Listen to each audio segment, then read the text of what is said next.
نبی پاک صلی اللہ علیہ وسلم کے مدینے آنے سے پہلے ایک شخص تھا، عبداللہ بن ابی سلول اس کا نام تھا۔ تو مدینے والے لوگ اس کو اپنا پیشوا مانتے تھے، اوس بھی خزرج بھی، اس کی تاج پوشی بھی کی، بڑی اس کی منتا تھی۔ جب حضور آ گئے تو اس کا کاروبار بند ہو گیا۔ اب لوگ یہ نہیں سمجھتے کہ میں غلط ہوں، لوگ کسی کے مفادات کو ٹھیس پہنچتی ہے تو مخالفت کرنے لگ جاتا ہے۔ اب اس کے حالات جب خراب ہوئے تو اس نے پتہ کیا کیا، جھوٹ موٹ کا کلمہ پڑھ لیا۔ سمجھ آ رہی ہے باتوں؟ جھوٹ موٹ کا، اور منافقوں کا ایک ٹولہ اس نے تیار کر لیا جس کا قرآن مجید نے سورہ منافقون میں ذکر کیا۔ ایک جنگ کا موقع تھا، نبی پاک صلی اللہ علیہ وسلم تشریف لے گئے تو عبداللہ بن ابی سلول بھی چلا گیا۔ حضرت عمر فاروق رضی اللہ تعالیٰ عنہ کے ایک غلام تھے، وہ پانی لینے کنویں پہ گئے۔ ادھر سے انصار میں سے، چونکہ حضرت عمر کے غلام مہاجر تھے، انصار میں سے ایک شخص پانی لینے پہلے سے آیا ہوا تھا۔ پانی بھرنے میں کوئی اختلاف ہو گیا، جھگڑا ہو گیا، مار کٹائی تک نوبت آ گئی۔ حضرت عمر کے غلام نے کچھ چیز مار دی، اس شخص کو زخمی ہو گیا۔ اس نے پکارا، عبداللہ بن ابی سلول نے سمجھا کہ موقع اچھا ہے، دوڑا ہوا آیا اور آ کر اس نے کہا، انصار مدینہ بھاگ کے آؤ، جلدی آؤ، اور بڑے غلط جملے استعمال کیے۔ کہنے لگا، اگر ان لوگوں کو تم اپنا بچا کچا کھانے کو نہ دیتے مہاجروں کو تو آج یہ تمہارے سر پہ نہ بیٹھتے۔ معاذ اللہ، ایسی باتوں پہ کہا کرے، بولے یہ روزمرہ کی گفتگو میں عادت بنائیں، کوئی ایسی بات کرنی ہو تو معاذ اللہ استغفر اللہ کہہ کے کرنی چاہیے۔ اس نے کہا کہ معاذ اللہ، اب ان کو بچا کچا نہ دیں تو یہ ہمارے سر پہ نہ بیٹھتے۔ شور کیا اس نے۔ ہمارے ہاں بھی سیانے بندے پنچایت کے لوگ وہ کہتے ہیں، تو اس برادری کے بچے سے ہی مار کھا ہے، پتہ ہی نہیں چلا، جا اسے مار کے آ، سر پھاڑا، یہ کہا پھوڑ دے اس کا سر، اور دیکھ میں دیکھ لوں گا بعد میں جو ہوگا۔ یہ عقل مند لوگوں کے مشورے نہیں، یہ جاہل لوگوں کے مشورے۔ ناراض نہ ہونا، پر یہ نبی پاک صلی اللہ علیہ وسلم نے فرمایا ہے، حضور کا فرمان ہے۔ یہ کن لوگوں کا کام ہے؟ بول کے بتائیں، بول کے۔ پڑھے لکھے سیانے بندے اس طرح کے مشورے یہ بالکل نہیں دیتے، جاہلوں کا کام۔ پکارا، مہاجر سارے اکٹھے ہو گئے، انصار سارے آ گئے، اور جب انصار آئے تو مہاجرین کو بھی پکارا، مہاجر بھی آ گئے۔ اب وہ گتھم گتھا ہونے لگے تو کسی نے جا کے محبوب پاک کے کان میں کہا، یا رسول اللہ، وہاں تو مہاجر انصار لڑنے لگے، وہ پرانی لڑائیاں پھر سے جاگ گئی ہیں۔ نبی پاک تشریف لائے، حضور نے وہاں لفظ بیان کیے، فرمایا یہ تم نے کیا جاہلوں جیسا کام شروع کیا ہوا ہے؟ یہ کون سا کام ہے؟ اللہ کرے ہم سب اس کام سے باز آ جائے، آمین تو کہنا۔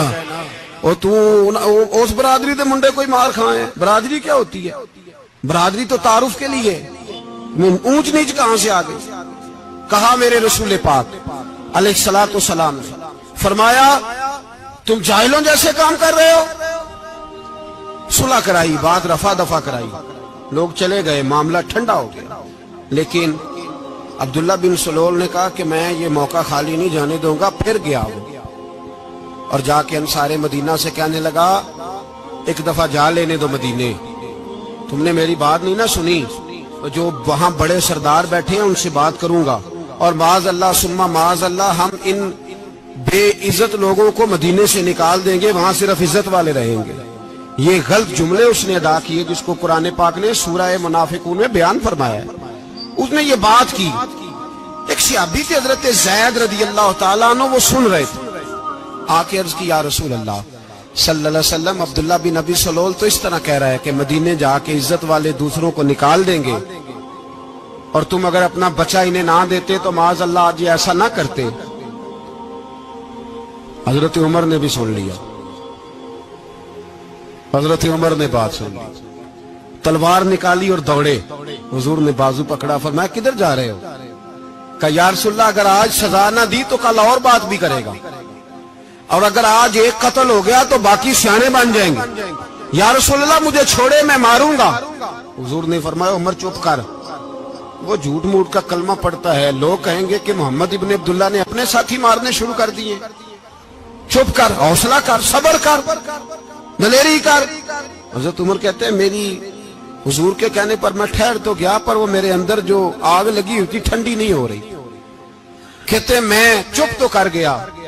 نبی پاک علیہ السلام نے پوچھا عبداللہ بن نبی سلول سے، تو نے یہ کہا ہے؟ کہنے لگا حاشا وکلا، میں نے بات ہی نہیں کی نا۔ اب لوگ کہنے لگے کہ زید تو نوجوان ہے، تو یہ بوڑھا آدمی ہے، چلو صحیح کہتا ہوگا۔ حضور بھی خاموش ہو گئے۔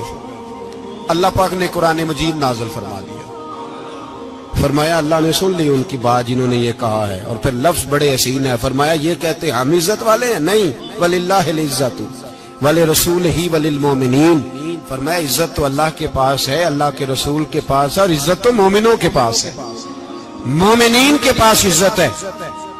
یہ قرآن پاک نے سارا مضمون بیان کر دیا کہ عبداللہ بن نبی سلول غلط کہتا ہے اور حضرت زید صحیح کہتے۔ حضور نے کچھ نہیں فرمایا، جا رہا ہے قافلہ۔ جب مدینے کی سرحد آ گئی نا، حدود مدینہ منورہ کی شروع ہوئی، تو عبداللہ کا اپنا بیٹا، اس کا نام بھی عبداللہ بن عبداللہ تھا، اپنا بیٹا اس کا بڑا مخلص جانثار غلام تھا میرے رسول پاک صلی اللہ علیہ وسلم کا۔ وہ تلوار لے کے مدینے کی حد پہ کھڑا ہو گیا اور کہنے لگا میرے باپ، تو نے اتنی بے ایمانی کے لفظ کہے کہ میں ان کو نکال دوں گا؟ کہے اپنی زبان سے کہ میں ذلت والا ہوں، رسول پاک کو اللہ نے بڑی عزت عطا فرمائی، کہے ورنہ میں تیری گردن کاٹ دوں گا۔ بول، کہے حضور بھی عزت والے اور نبی پاک کے غلام بھی عزت، کہے اپنی زبان سے، کہے میرے رب کا یہ فرمان ہے وَرَفَعْنَا لَكَ ذِكْرَكَ، حبیب میں خود تیرے لیے تیری شانوں کو بلند فرما دوں گا۔ تو کہا تو دشمن ہو کے کہنے لگا میرے بیٹے مجھے معاف کر دے، مصطفیٰ تو بڑی عزتوں والے، ان کے غلام شانوں والے۔ جب بیٹا تلوار لے کے سامنے کھڑا ہوا، شہرت ہوئی، اب نبی پاک نے حضرت عمر کی طرف دیکھا، کہا عمر تیری بات صحیح تھی، اب جو ہوا یہ زیادہ صحیح تھا۔ وہ میں نے تجھے کہا حوصلہ کر، تدبر کر، وقت کا انتظار کر، یہ صحیح ہوا کہ وہ صحیح تھا۔ تو حضرت عمر فاروق کہنے لگے یا رسول اللہ، میں گواہی دیتا ہوں آپ واقعی اللہ کے سچے رسول ہیں صلی اللہ علیہ۔ اتنی اچھی رائے، وقت فیصلہ کرتا ہے، تدبر سے چلے، دانائی سے چلے، علم پیدا کرے، بردباری۔ ہمیں کئی دفعہ سجدہ صاف کرنا پڑتا ہے، ہم جو کہتے ہیں بات اس کے الٹ نکل آتی ہے۔ ہم کسی شخص کے بارے میں کچھ تبصرہ کر بیٹھتے ہیں، کچھ عرصے کے بعد ہمیں پتہ چلتا ہے کہ وہ تو ایسا تھا ہی نہیں، ہم نے غلط بات کر دی۔ ہم بغیر تحقیق کے، بغیر تفتیش کے، حوصلہ نہ ہونے کی وجہ سے، صبر نہ ہونے کی وجہ سے ہم بہت سارے کام کر گزرتے ہیں، پھر ہمیں نقصان ہوتا ہے۔ اپنی زندگی میں علم نہ چھوڑیں، حوصلہ نہ، لڑائیاں ہوتی ہیں نا گھروں میں، اس کی وجہ خامد ہوتا ہے، بیوی نہیں ہوتی۔ یہ بات گھر جا کے بتانا کہ آج انہوں نے کہا لڑائی کی وجہ کون ہوتا ہے؟ نہ بولو تسی، پر میں تے آنکھ ہی چھڑیا ہے، وہ تو ریکارڈ ہو گیا ہے۔ لڑائی کی وجہ کون ہے؟ جڑے باتیں لڑتے ہیں وہ کندے ہی نہیں پے۔ وجہ کون بنتا ہے جی؟ کیوں بلا؟ اس لیے کہ نبی پاک صلی اللہ علیہ وسلم نے فرمایا عورت کی اگل آدھی ہے تو تیری تو پوری ہے نا، جس کا مطلب ہے لڑائی اگر بچ سکتی تھی تو مرد کی وجہ سے بچ سکتی تھی، گھر میں امن ہو سکتا تھا۔ کہتے ہیں جی یہ بڑی بیوقوف ہے، میری سنتی نہیں۔ تو میں نے کہا جو اس سے بحث کر رہا ہے وہ سیانا ہے؟ بولیں، جو بحث کر رہا ہے وہ عقل مند ہے؟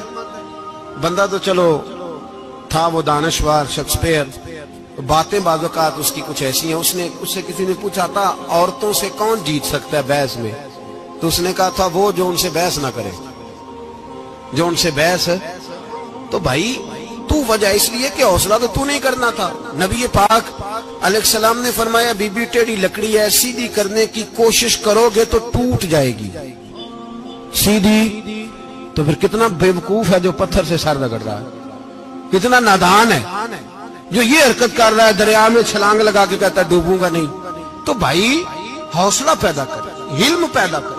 بہت ساری ایسی باتیں کرے کہ جس میں اشتعال آئے گا، فٹافٹ 3 لفظ طلاق کے دے دیے، اب بھاگا گیا مفتی صاحب کے پاس، او ہو 4 بچوں کا کیا بنے گا؟ اور یہ بات پکی ہے کہ بچوں کو صرف ان کی ماں ہی پال سکتی ہے، ان کی ماں۔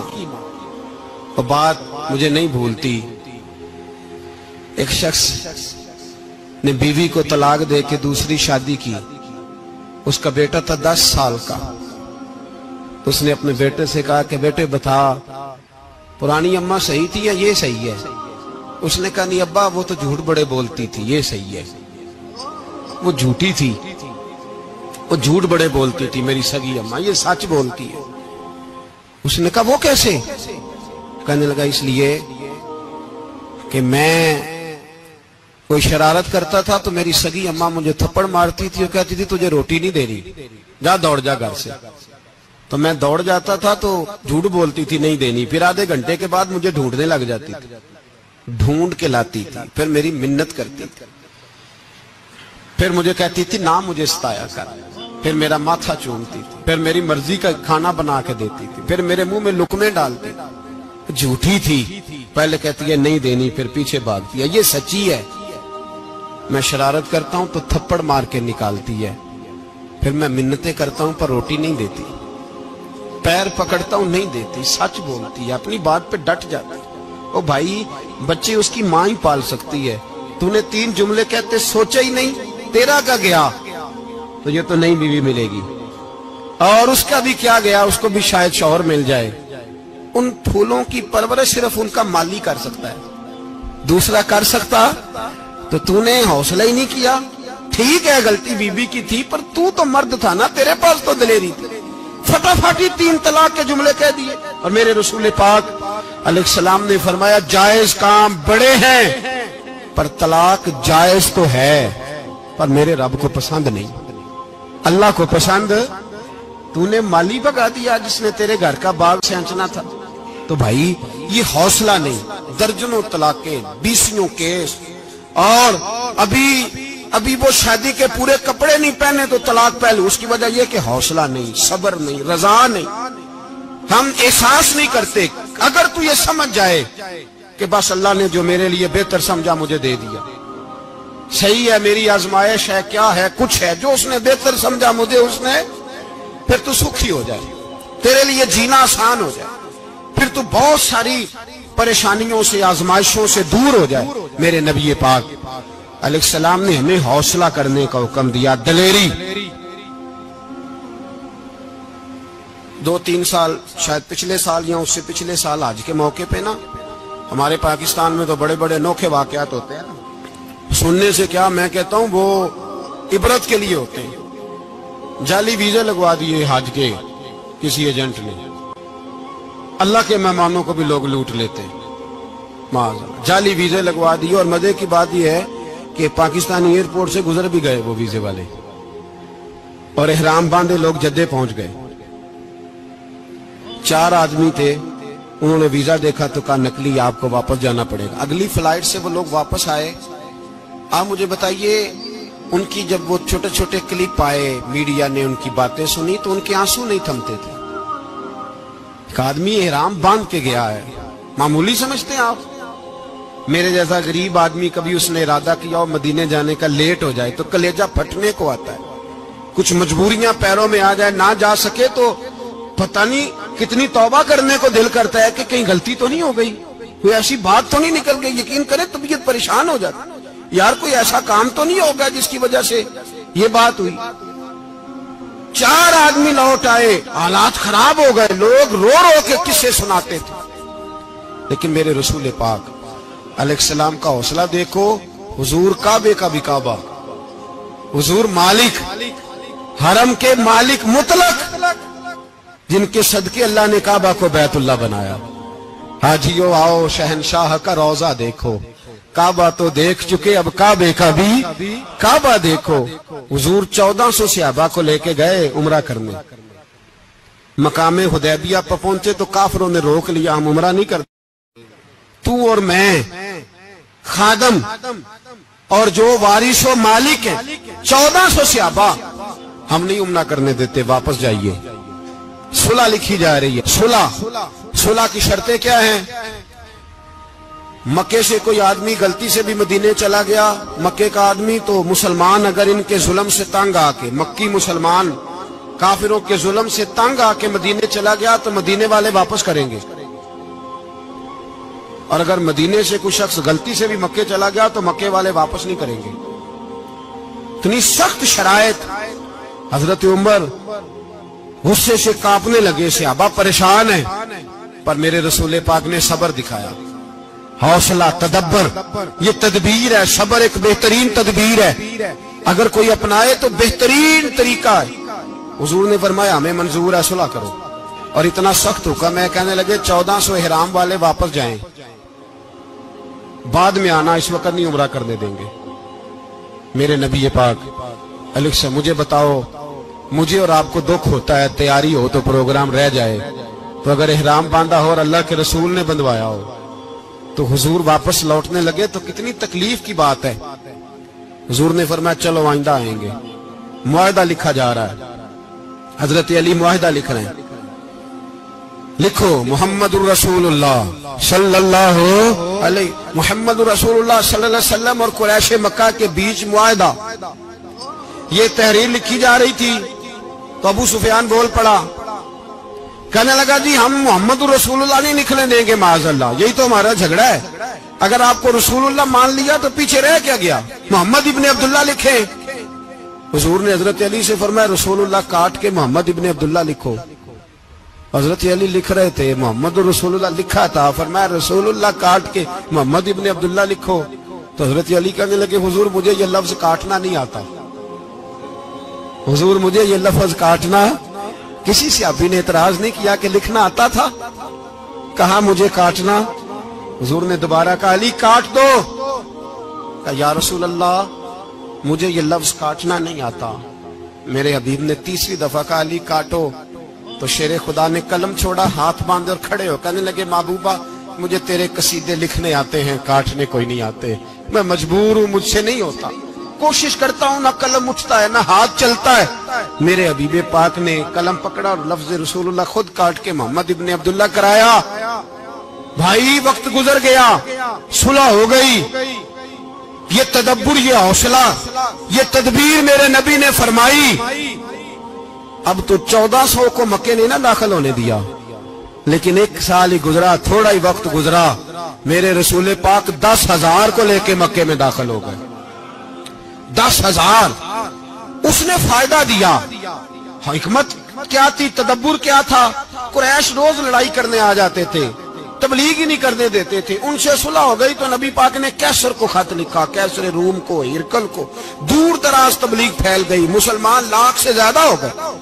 ان کی طرف سے اب وہ لڑائی بند ہو گئی. میرے حبیب پاک علیہ السلام کے حوصلے نے کمال دکھایا, اس تدبیر نے فائدہ دیا امت مسلمہ کو. 10,000 کا لشکر لے کے حضور کعبے میں داخل ہوئے. کل جو ابو سفیان کہتے تھے نا محمد رسول اللہ لکھنے نہیں دوں گا, آج وہ خود کہہ رہے تھے اشہد ان لا الہ الا اللہ واشہد ان محمد رسول اللہ صلی اللہ علیہ.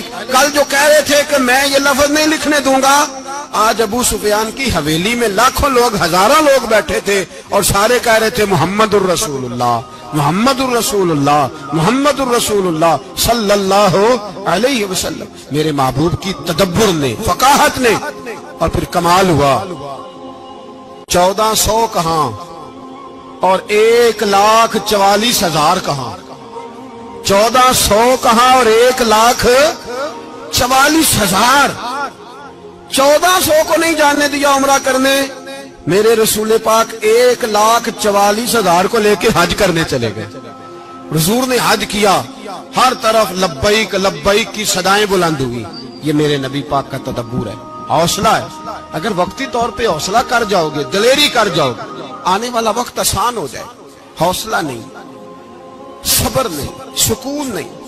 2-4 باتیں, یہاں تک کہ لوگ ابا جی کی بات برداشت نہیں کرتے, ایسے جملے کہہ دیتے ہیں جو دوبارہ پلٹ کے نہیں آتے. ماں کو لفظ نہیں بولتے, باپ کی روح تک چھلنی کر دیتے ہیں وہ جملے. لیکن لوگ اس وقت حوصلہ کرنے, اور ہم پنجابی لوگوں نے تو گنجائش ہی بڑی دے دی ہے. کہتے ہیں بچہ ہے جے, ایک ہی ہے, ایک میں حوصلہ کرے کی ہے ماشاءاللہ. تو اگر جوان ہو گیا تو کہتے ہیں گرم خون ہے, مکہ کب. اگر بوڑھا ہو گیا تو کہتے ہیں بوڑھوں میں حوصلہ نہیں ہوتا, نہ بچے میں نہ. تو کس میں حوصلہ ہوگا, بولے کسی میں بھی نہیں. چھٹی سب کو فتویٰ مل گیا نا, یہ بچہ ہے جی, ابھی یہ تو بچہ ہے, آپ تو سیانے بیانے ہیں, یہ بچہ ہے. کمال ہو گئی ہے بھائی, کیا مطلب ہے بچہ ہے؟ بچے کو سارا پتہ ہے, ہر چیز اسے آتی ہے, حوصلہ کرنا ہی نہیں آتا.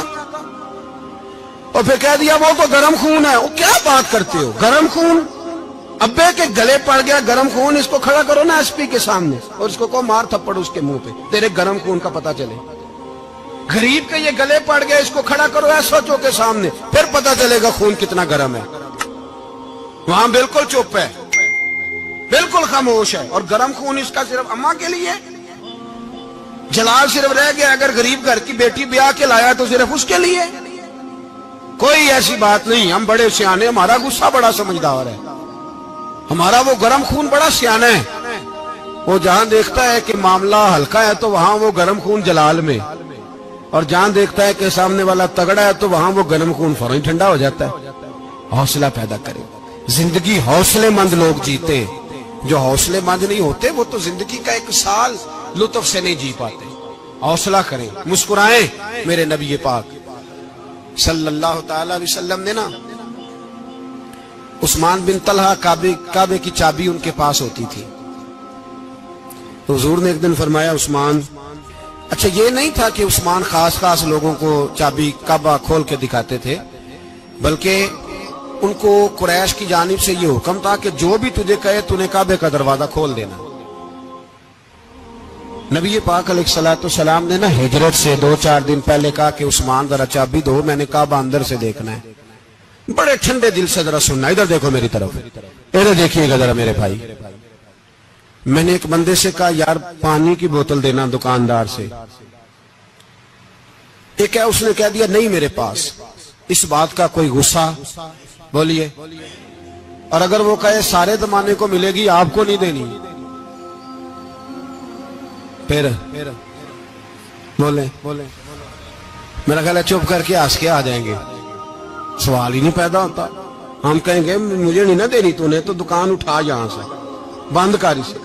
کیا مطلب ہے سب کو دینی ہے تجھے نہیں دینی, کیا معنی ہے اس کا؟ لے کے جاؤں گا, جھگڑا ہوگا, بحث کریں گے. عثمان بن طلحہ سے حضور نے فرمایا دروازہ کھولو, کعبہ دیکھنا ہے. عثمان کہنے لگا میں ساری دنیا کو دکھاؤں گا, آپ کو نہیں دکھاؤں گا. کتنی سخت بات ہے, پر قربان جائیں رسول اللہ کے حوصلے پہ صلی اللہ علیہ. عثمان کہتے ہیں میں نے یہ بات کی تو نبی پاک مسکرانے لگے, اور میں اچھا نہیں دینی, تو حضور نے نا مسکرا کے اور میری کمر پہ تھپکی دی, فرمایا اچھا یاد رکھنا یہ چابی میں تجھ سے لے لوں گا, اور جس کو میرا دل کرے گا میں اس کو دوں گا. عثمان کہتے ہیں روز رات کو نبی پاک کے یہ جملے میرے کانوں میں گونجتے تھے کہ حضور نے فرمایا. کہتے ہیں جس دن پتا چلا نا نبی پاک 10,000 کا لشکر لے کے آ رہے ہیں, تو ابو سفیان میٹنگیں کر رہے تھے, مکے کے سارے سردار تیاری کر رہے تھے, اور میرے کانوں میں ایک ہی لفظ تھا کہ حضور نے فرمایا میں چابی لے لوں گا, پھر جس کو میں چاہوں گا اسے دوں گا. عثمان کہتے ہیں حد ہو گئی, وقت گزر گیا, حضور آ گئے, طواف فرمایا, اور طواف کے بعد میرے نبی پاک علیہ السلام نے فرمایا بلاؤ نا ذرا عثمان کو. عثمان کہتے ہیں میں چابی لے کے آیا تو دوسرا جملہ کوئی نہیں. ساڑھے نا کوئی بندہ مشورہ دے وے دی نہ منیے, تے جے کام مونجو ہو جے نا, جن جو نے مشورہ دیتا سی وہ نال ہی غوث پاک بن جاندا ہے. تینوں آکھیا سی نا, فوراً ہی داتا علی اجویری ہو جاندا ہے. وہ کہندے تینوں پتہ نہیں میں کڈا ولی اللہ, تینوں میں آکھیا سی میں نہ کر, اور بندہ پریشان ہوتا ہے, کام الٹ ہو گیا, اور لاگوں آکھی جاندا ویکھو جی میں تے تانوں پہلوں ہی آکھیا سی. جی عجیب بات ہے, شیخ چلی کی طرح پیچھے پڑ جائے گا, میں نے تو پہلے ہی کہا تھا. او بس کر یار, اب تو خواجہ معین الدین اجمیری ہو گیا, بس کر. مشورہ ہی ہوتا ہے, کسی کا مل جاتا ہے اور کسی کا نہیں لیا جاتا. فوری طور پہ بندہ اٹھ کے نہ تو ولایت کی 4تھی سیڑھی پہ چڑھ جائے گا, کہے گا میں تو ابدال وقت ہوں, میں کتب دورہ ہوں, میں نے تجھے کہا نہیں تھا. اب بس کر یار, کئی دفعہ مشورے صحیح ہوتے ہیں, کئی دفعہ صحیح. بولیے نبی پاک صلی اللہ علیہ وسلم کی احد کے دن خواہش یہ تھی کہ اندر رہ کے لڑنا ہے. جوان صحابہ نے کہا باہر جا کے لڑائی کرنی ہے, حضور نے باہر جا کے جنگ کی. بظاہر مسلمانوں کو شکست ہوئی, حضور نے ایک دفعہ نہیں کہا کہ میں نے تمہیں کہا نہیں تھا اندر رہنا ہے, بس ہو گیا جو ہو گیا. اب اس میں فٹافٹ اگلے کو حوصلہ دو، کوئی عرض نہیں یار، نبی پاک سب بولیے صلی اللہ علیہ وسلم، میرے حبیب پاک علیہ السلام نے نا کہا عثمان کو بلاؤ۔ عثمان آئے تو عثمان کہتے میں نے چابی دی تو میں تیار تھا، میں تیار تھا کہ اب میری بات ہوگی اور رسوائی ہوگی، لیکن کہتے ہیں قربان جائیں مصطفیٰ نے تو یہ جملہ بھی نہیں کہا کہ میں نے تجھے کہا نہیں تھا، یہ بھی نہیں کہا۔ حضور نے چابی لی، کعبے کے بت صاف کیے، نماز پڑھی، واپس آئے، فرمایا عثمان میرا وعدہ تھا تیرے ساتھ کہ جس کو میں چاہوں گا چابی دوں گا، یہ لو چابی میں تجھے دینا چاہتا ہوں، لے لو رکھ لو۔ عثمان کہتے ہیں وہ چابی نہیں میرے طرف آ رہی تھی، میری طرف ایمان آ رہا تھا، وہ چابی نہیں آ رہی، ایمان آ رہا تھا میری جانب۔ کہتے ہیں میرے ہاتھوں میں چابی آئی اور میری زبان پہ کلمہ توحید جاری ہو گیا۔ بھائی تدبر، حوصلہ، صبر، رضا، ہمیں تو ٹائم بھی نہیں گزارنا آتا۔ گھر کا ماحول، گھر کے اندر رہ کے لوگ دکھی ہیں، اس لیے کہ ہماری طبیعتوں میں حوصلہ نہیں، ایک منٹ کے لیے نہیں، ایک سیکنڈ کے لیے بھی ہم یہ برداشت نہیں کرتے کہ چلو تھوڑا انتظار کریں، وقت کو دیکھیں، موقع کو دیکھیں۔ میرے نبی پاک علیہ السلام پہ اتنی مصیبتیں آئیں کہ پہاڑ پہ آتی تو وہ ریزہ ریزہ ہو جاتے، لیکن کسی مقام پر بھی حضور علیہ السلام شکوہ کرتے نظر نہیں آتے۔ ہم غریبی کا رونا روتے ہیں، ہر چوتھا آدمی کہتا ہے بڑا غریب ہوں، لیکن میرے نبی پاک علیہ السلام نے چوتھے دن کھجور کھائی، سرکہ کھایا ہے اور موٹے بان کی چارپائی پہ آرام کیا۔ حضرت عمر نے کہا حضور کتنی تکلیف ہے؟ فرمایا عمر کوئی تکلیف نہیں، تھوڑا سا تو وقت ہے، جنت میں جائیں گے، ساری نعمتیں اللہ نے ہمارے لیے تیار کی ہوئی ہے، راضی بالرضا، راضی بالرضا، کوئی کسی قسم کا مسئلہ نہیں۔ ہمیں آزمائشیں آتی ہیں، تکلیفیں آتی ہیں، بیماریاں آتی ہیں، لوگ چھوٹی چھوٹی بات پر پریشان ہو جاتے ہیں، ذرا سی بات پر شکوہ کرتے ہیں۔ میرے رسول پاک علیہ السلام نے فرمایا جب میرا رب کسی کو بیمار کرتا ہے تو 2 فرشتوں کو بھیجتا ہے، جاؤ میرے بندے کی تیمارداری کر کے آؤ۔ اللہ اکبر، خود رب بھیجتا ہے، جاؤ میرے بندے کی۔ تو مجھے بتائیے جب اللہ بھیجے تو پھر تندرست خوش نصیب ہوا کہ بیمار؟ جی تندرست پھر خوش نصیب کون ہوا؟ میرے نبی پاک صلی اللہ علیہ وسلم نے فرمایا رب 2 فرشتے بھیجتا ہے، فرماتا ہے پتہ کر کے آؤ میرے بندے کا اس کا کیا حال ہے، حالانکہ اللہ سارا ہی جانتا ہے۔ فرشتے آتے ہیں، واپس جاتے ہیں، رب کریم پوچھتے ہیں بتاؤ میرا بندہ کیا کہتا تھا؟ اللہ تجھے سارا ہی پتہ ہے، پر ہم سے پوچھتے تو بتا دیتے ہیں، وہ یہ کہتا تھا کہ میں اپنی رب کی رضا پہ بڑا ہی راضی ہوں، وہ تیری حمد کر رہا تھا، تیری تعریف کر رہا تھا، تیرا شکر کر رہا تھا، تیرے لیے کلمات حمد بیان کر رہا تھا۔ تو میرے نبی پاک علیہ السلام فرماتے ہیں، اللہ فرشتوں سے فرماتا ہے سنو پھر اگر میں اپنے بندے کو اس بیماری میں شفا دوں گا تو اس تندرستی سے زیادہ اچھی تندرستی دوں گا جو پہلے اسے عطا کی ہوئی تھی، پہلے سے اچھی صحت دوں گا، اور اگر اسے اس بیماری میں موت دوں گا تو پھر مرتے ہی اس کے لیے میں جنت کا فیصلہ فرما دوں گا۔ بھائی جب تو راضی بالرضا رہتا ہے، راضی بالرضا، بڑی سادی سی بات ہے بھائی، آپ گھر گئے روٹی مانگی تو اگر کسی نے کہا نا کہ اتنی تھکاوٹ ہے ٹائم پہ آیا کریں اس وقت، تو روٹی تو وہ بھی مل گئی اور اس میں لذت، وہ سکون نہیں، وہ سکون نہیں۔ میری اماں جی سالن پکا کے رکھ لیتی تھی تو روٹی جب بھی کوئی مانگتا تھا تو تازی بنا کے دیتی تھی، ان کی طبیعت تھی۔ تو میں اکثر ان سے کہتا کہ اماں جی پکا کے رکھ دیا کرو، تو کہتے تمہیں خوشی نہیں ہوتی جب تمہاری اماں تازی پکا کے دیتی ہے؟ خوشی ہوتی ہے، طبیعت میں خوشی ہوتی ہے۔ ان کا مزاج تھا، ذوق تھا، تو ہم سمجھتے تھے یار یہ بڑی سعادت کی بات۔ تو آپ گھر گئے رات کو تو گھر والوں سے کہا روٹی، تو فوراً اٹھے، فوراً، اور انہوں نے کھانا تازہ بنایا اور ساتھ یہ بھی کہا باہر سے نہ کھایا کرے بندہ بیمار ہو جاتا ہے۔ کتنی ٹھنڈک پہنچتی ہے آدمی کے دل کو، سکون ملتا۔ تو بھائی بیماری تو آپ نے کاٹ لی، لیکن ساتھ کہو ہو بڑا بیمار ہوں، میں نے تو اتنے گناہ بھی نہیں کیے، ظلم بھی نہیں کیا، کسی کو کچھ بھی، اب بیماری تب بھی کٹ گئی۔ پر بڑی آزمائش، مریض ڈاکٹر کے گلے پڑ رہا ہے، اس کے لواحقین جھگڑے کر رہے ہیں، بیماری وہ بھی کٹ گئی۔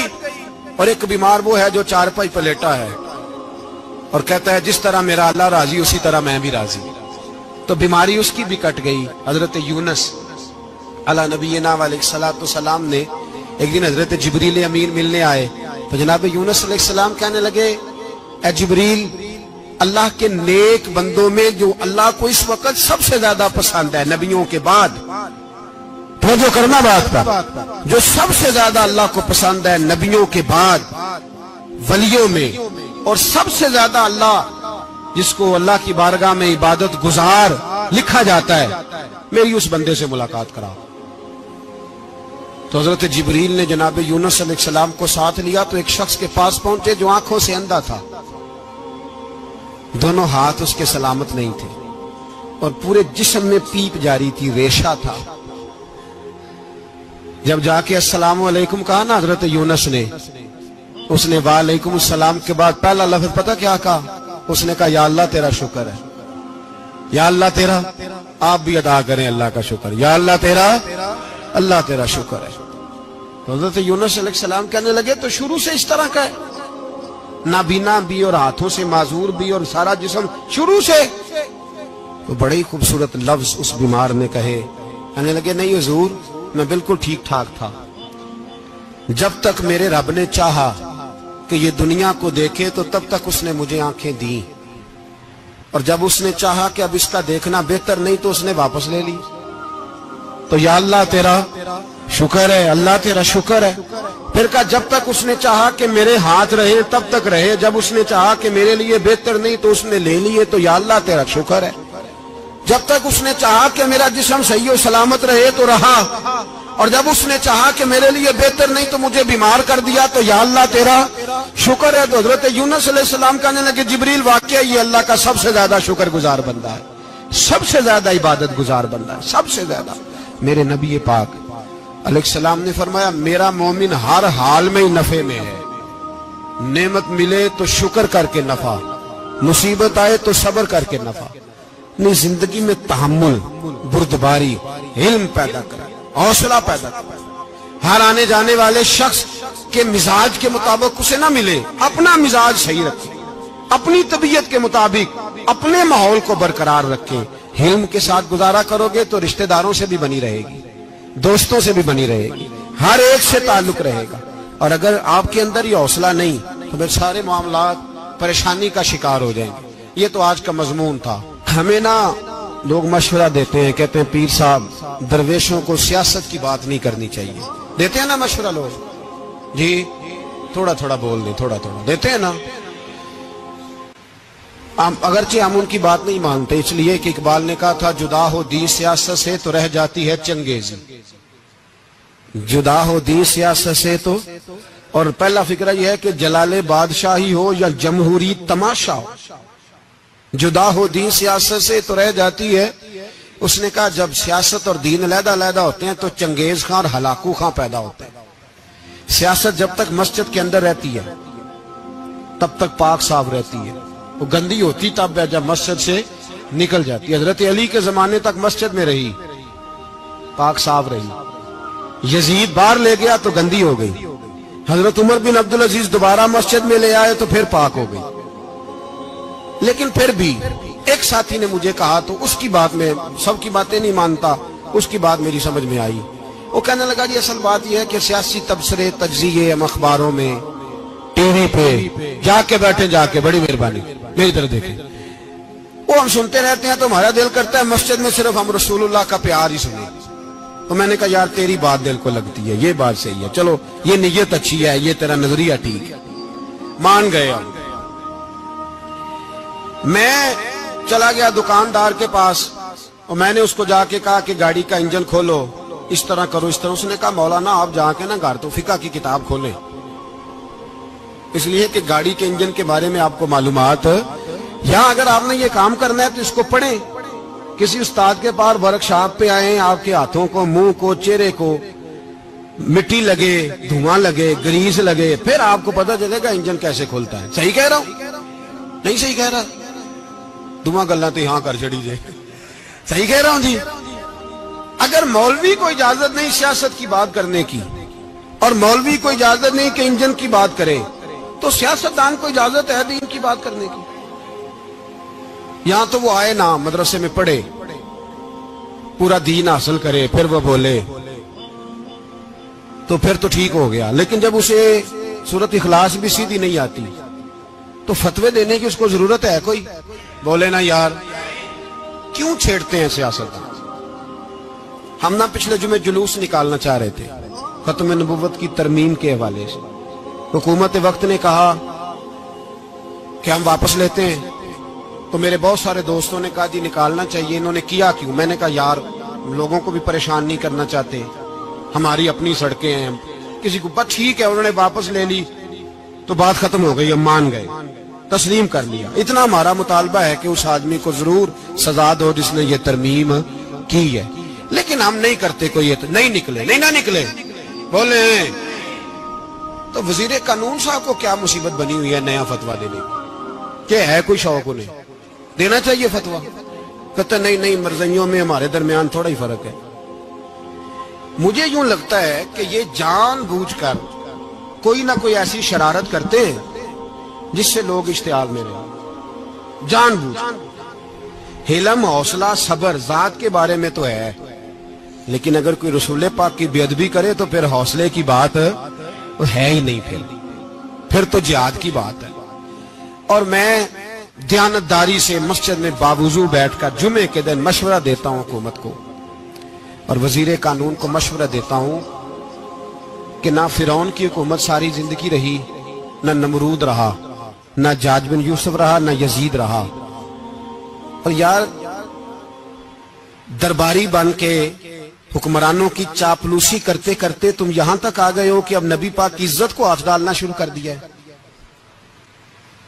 اور آپ یقین کریں سیاسی جماعتوں کا اتنا برا حال ہے کہ ان کے لیڈر کے بارے میں کوئی بات کرے تو پاگل ہو جاتے ہیں یہ احتجاج کر کر کے، اور اس نے ڈائریکٹ کہہ دیا کہ ختم نبوت کا مسئلہ ہی کوئی نہیں، جو دین کی بنیاد ہے، کسی کو پرواہ نہیں۔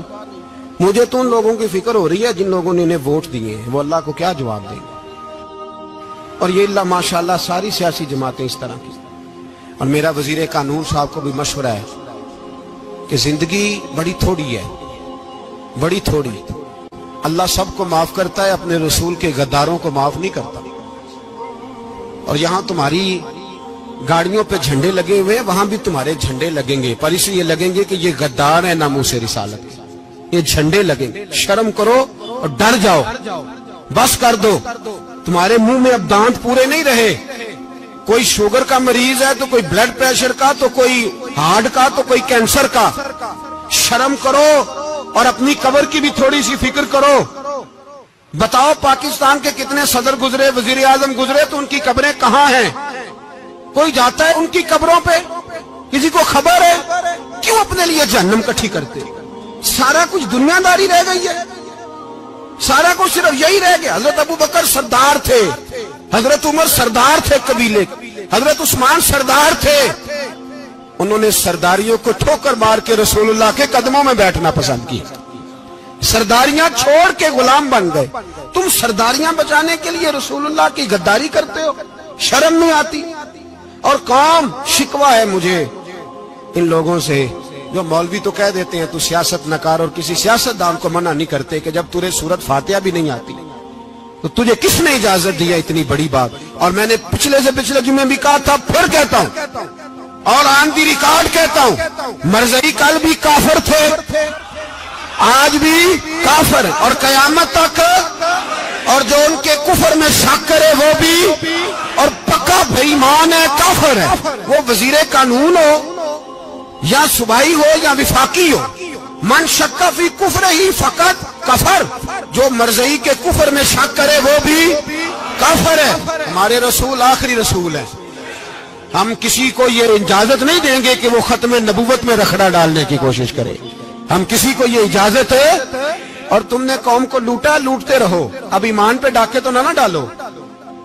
تمہیں دولت لوٹ کے پیٹ نہیں بھرا، اب ایمان لوٹنا شروع کر لیا۔ تمہارا فیکٹریاں لوٹ کر، قومی خزانہ لوٹ کر پیٹ نہیں بھرا، بھائی مانو اب دین بیچ کر اپنی حکومتیں پکی کرو گے۔ اور وہ لوگ بھی تیار ہو جائیں جو ان بے ایمانوں کو منتخب کرتے ہیں، ان سے بھی سوال کرے گا ختم نبوت کا موضوع قیامت کے دن کہ تم بتاؤ، ان کو سپورٹ کرتے تھے جو رسول اللہ صلی اللہ علیہ وسلم کے بعد بھی کسی نبی کو نبی ماننا درست جانتے تھے۔ شرم آنی چاہیے، خیال ہونا چاہیے۔ اور میں نے کہا کہ ہمارا دل نہیں چاہتا، آپ یقین کریں ہمیں شوق ہے جلوس نکالنے کا، تمہارے خلاف باتیں کرنے کا۔ تم نے روز تھرمامیٹر نکالا ہوتا ہے، چیک کرتے ہو کہ ایمان کتنا ہے کتنا نہیں ہے۔ یہ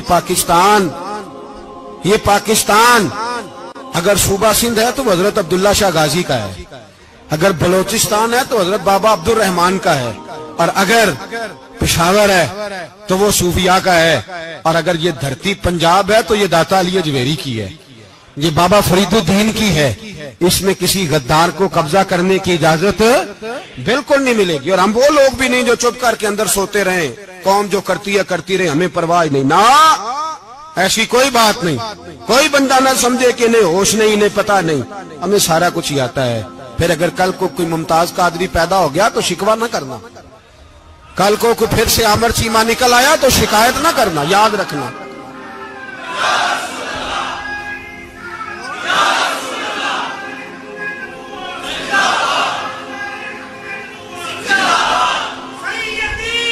تو میرے بھائی کھل کے بولے یا نبی رسول کے صلی اللہ۔ تو یہ مشورہ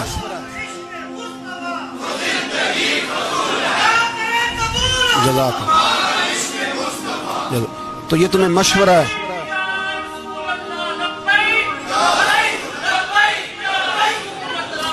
میری بات سنیں، یاد رکھیں، یہ لوگ بعد میں پچھتاتے ہیں، پھر مناظرے کراتے پھرتے ہیں، اس نے صحیح کیا کہ غلط کیا، پھر انہیں ہوش آتی ہے بعد میں، پھر ان کے ہواری نکل نکل کے میدانوں میں دلیلیں دیتے ہیں۔ اس لیے ہمارا مشورہ ہے انہیں کہ یہ اپنی حد میں رہیں، اور جو کام تمہارے ذمہ، میں نے کہا نا تم نے بڑا لوٹا، یہ قوم روز تمہیں موقع دیتی ہے لوٹنے کا، یہ موقع دیتی ہے، تو تم نے دولت لوٹ کے پیٹ نہیں بھرے، اب ایمان لوٹنے کے چکر میں آ گئے ہو۔ یاد رکھو مسلمان گناہگار ہیں، غدار نہیں ہیں۔ تمہیں دولت لوٹنے کا تو شاید موقع مل گیا ہے، پر ایمان لوٹنے کا موقع نہیں ملے گا، تو اس لیے اس کو لگام دو۔ اور ویسے بھی کتا جو پالتو ہوتا ہے نا، اس کو گھر کے اندر سنگلی سے باندھ کے رکھنا چاہیے۔ یہ تمہارے بوٹ چاٹتے ہیں، بھونکتے ہیں تمہارے حق میں، وزارتیں لیتے ہیں، ہم نے تو کوئی وزارت نہیں لی تم سے، اور نہ ہمیں شوق ہے اس لیے کہ ممبری کیا کرنی ہے جس کو ممبر رسول عطا کر دیا جائے، اس نے کیا کرنی ہے یہ ممبریاں جس کو پکا پکا ممبر رسول دے دیا جائے، تو اس لیے اس سے باہر آؤ۔ میں نے کہا بڑے بڑے نمرود، فرعون، قارون دفن ہے، تمہارا بھی نام تک نہیں ہوگا، بالکل نام نہیں ہوگا۔ اس لیے ہمارا مشورہ، اور آپ لوگ بھی آئے نا یہ اگلے سال، تو ان کو کھڑا کر کے پوچھ لینا، اسلامی جمہوریہ پاکستان کا تم نے ایم پی ایم نے بننا ہے، پہلا کلمہ ہی صحیح سنا دو، چلو خدا کا واسطہ یہی بتا دو کہ تمہیں نماز بھی ڈھب سے آتی ہے کہ نہیں، اور آپ کی موج ہے، آپ بٹھا لیتے ہیں سر پہ، کیا کریں، سمجھانے والے مفت گناہگار ہو گئے اور بہکانے والے سب تمہارے یار ہو گئے۔ اس لیے یہ چھیڑتے ہیں جان بوجھ کے، اور پھر جب کوئی ممتاز قادری علیہ رحمہ پیدا ہوتے ہیں پھر انہیں دشواری ہوتی ہے، پھر ان کا جینا مشکل ہو جاتا ہے، یہ موقع دیتے ہیں، پتہ نہیں کس کے ایجنڈے پہ عمل کر رہے ہیں۔ میرا سوال یہ ہے، میں نے پچھلے جمعے پھر میرا سوال ہے کہ میں پوچھتا ہوں اس آدمی کو ضرورت کیا ہے ختم نبوت پر بات کرنے، جب امت مسلمہ کے متفق کا فیصلہ ہے کہ مرزائی کافر، اسمبلی نے بل پاس کر دیا کہ مرزائی ان کو اقلیت قرار دے دیا، اور جب سے وہ اقلیت بنے نہ ہم نے ان کی عبادت گاہ جلائی، نہ ہم نے ان کو قبروں سے نکالا، نہ ہم نے، بس ٹھیک ہے جیسے عیسائی رہتے ہیں، یہودی سے کس ملک میں رہتے ہیں وہ بھی رہیں، اقلیت بن کے رہے، کوئی اعتراض، پر تم انہیں کھینچ کھونچ کے کیوں قریب کرتے ہو؟ تمہارا کیا یارانہ ہے ان کے ساتھ؟ بتاؤ تو صحیح۔ ان لوگوں سے ان کو چاہیے اپنے منہ میں لگام ڈالیں، اور اگر نہیں ڈالیں گے پھر انشاءاللہ ڈالی جائے گی، اور بڑی تگڑی ڈلے گی، اور پھر ایسی ڈلے گی ایسی ڈلے گی۔ سلمان تاثیر جب مرا تھا نا تو 5-5 لاکھ روپیہ مولویوں کو آفر کی جنازہ پڑھاؤ، 5-5 لاکھ روپیہ چھوٹے چھوٹے مولویوں کو۔ اور داتا صاحب کی مسجد کے خطیب بھی صوبائی جو تھے وہ خطیب تھے، ملازم تھے، انہوں نے کہا کہ ایمان نہیں بیچنا، نکالنا نوکری سے تو نکال دو۔ اور بادشاہی مسجد کا مولوی جس کا پتہ نہیں چلتا کبھی کدھر چلا جاتا ہے کبھی کدھر، یہاں تو وہ بھی کھڑا ہو گیا، اس نے کہا نا ایمان نہیں بیچنا۔ گورنر ہاؤس کی مسجد کا امام کہنے لگا کہ بخشا جانا نہ جانا یہ تو رحمت الہی کا معاملہ ہے، پر اتنا گندا جنازہ نہیں پڑھنا، اتنا گندا جنازہ نہیں ہم پڑھیں گے، مرنے کے بعد تمہارے جنازے نہیں پڑھے جاتے، تمہاری قبریں خراب ہوتی ہیں، کدھر ہیں تمہاری دولتیں؟ اور وہ مولوی آج تک پتہ ہی نہیں کدھر گیا جس نے اس غلیظ کا گندا جنازہ پڑھایا. تو بھائی اپنی قبر حشر کو جب جہاں تمہارے جنازے نہیں پڑھے جا رہے تو وہاں تمہارا کیا حال ہوگا. اس لیے ان لوگوں کو چاہیے کہ اپنی زندگی اس طرح گزاریں کہ کچھ نہ کچھ منہ لے کے سرور کائنات کے پاس چلے جائیں، ورنہ ایسا نہ ہو کہ یہاں بھی پھٹکار اور وہاں بھی پھٹکار. اس لیے ہمارا مطالبہ ہے حکومت سے کہ شرم کرو اور ایسے بھائیمانوں کو، کالے ناگ جو تم نے بھرتی کی ہوئے، ان کو نکالو، اور اگر تعریفیں کروانی ہو، تلوے چٹوانے ہو تو اندر کمروں میں ان سے چٹوا لیا کرو. ان سے کہو کہ یہاں ہماری نوکری کرو، باہر نکل کے رسول اللہ صلی اللہ علیہ وسلم کے دین کے بارے میں گفتگو نہ کرو. اس لیے کہ اللہ تبارک و تعالیٰ نے اس دین کے اندر بڑا حسن اور بڑا جذبہ رکھا ہوا ہے، بڑا وقار ہے. ہمارا مطالبہ ہے حکومت سے کہ ختم نبوت کے مسئلے پر کوئی سیاستدان گفتگو نہ کرے. آپ تائید کرتے ہیں اس بات کی؟ اس پر کوئی سیاستدان کوئی گفتگو. ہمارے پاس بڑے تماشے ہیں سیاست کرنے کو، باقی تماشوں پہ سیاست کرو. یہ رسول اللہ کی ناموس کا معاملہ ہے، یہ چھیڑنے کی تمہیں اجازت. مجھے سمجھ نہیں آتی یار، جب بات ختم ہو گئی، اسمبلی نے بل واپس لے لیا، تو صوبائی وزیر قانون کو آخر تکلیف کیا ہے؟ آپ کے پاس جواب ہے کوئی اس بات کا؟ یہ بات ختم ہو گئی، ہم نے جلوس نہیں نکالنا، چھوڑ دیا، خاموش ہو گئے. علماء نے میٹنگیں بلائی تھی، کینسل کر دی، ٹھیک ہے جی بات. اب دوبارہ سے کیوں چھیڑتے ہو؟ پھر کہتے ہیں احتجاج ہوتا ہے، شور ہوتا ہے. تم خود ایسی حرکتیں کرتے ہو جس سے افراتفری پیدا ہوتی ہے. اپنی ہستی سے ہو گئے بیزار، آپ ہی بن گئے جمال یار. اے غمیز،